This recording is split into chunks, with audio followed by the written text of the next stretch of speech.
je prie, toi qui regardes cette vidéo, que le Seigneur t'ouvre les yeux, qui t'accorde le discernement en toutes choses, qui te révèle les choses cachées, ce que l'œil n'a point vu et que l'oreille n'a pas entendu, mais que lui sait. Euh, il ne faut pas se fier aux apparences. Toujours demander au Seigneur ce qui se passe réellement, qu'est-ce qui est caché. Est-ce que les choses sont faites pour la gloire de Dieu? Oui ou non? Maintenant, c'est pas parce qu'une masse demande quelque chose que ça veut dire que tu dois rentrer dans cette masse-là. Si ce n'est pas la volonté de Dieu, ne rentre pas dans cette masse-là, en fait, j'ai envie de dire. Donc, c'est très important de demander le discernement, parce qu'on ne sait pas ce qui se passe réellement. Et je sais pourquoi je dis ça, parce que moi, je suis déjà tombée dans le panneau. Voilà, je suis tombée dans le panneau.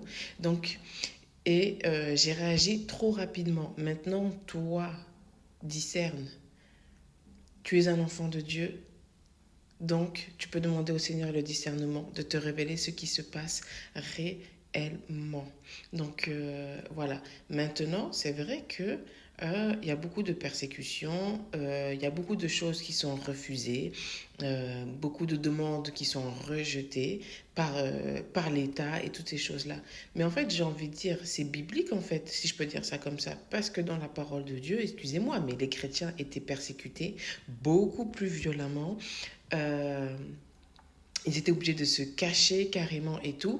Mais j'ai envie de dire, enfin je suis désolée, hein, mais l'apôtre Paul n'a jamais demandé de rassemblement ou pétition, j'ai envie de dire, ou quoi que ce soit, parce qu'on lui a refusé l'accès à une synagogue en fait.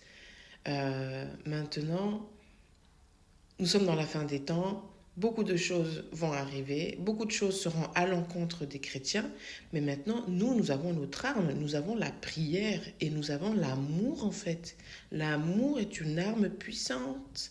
L'amour est une arme puissante. Et j'ai envie de dire que dans la parole de Dieu, malgré qu'il y avait toutes ces persécutions-là, le Seigneur ajoutait chaque jour de nouveaux chrétiens, de nouveaux convertis.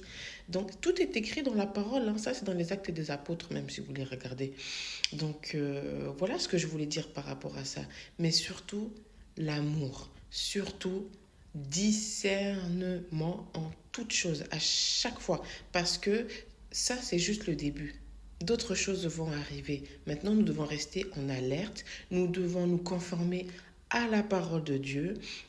Et voilà ce que je voulais dire. Voilà ce que je voulais dire.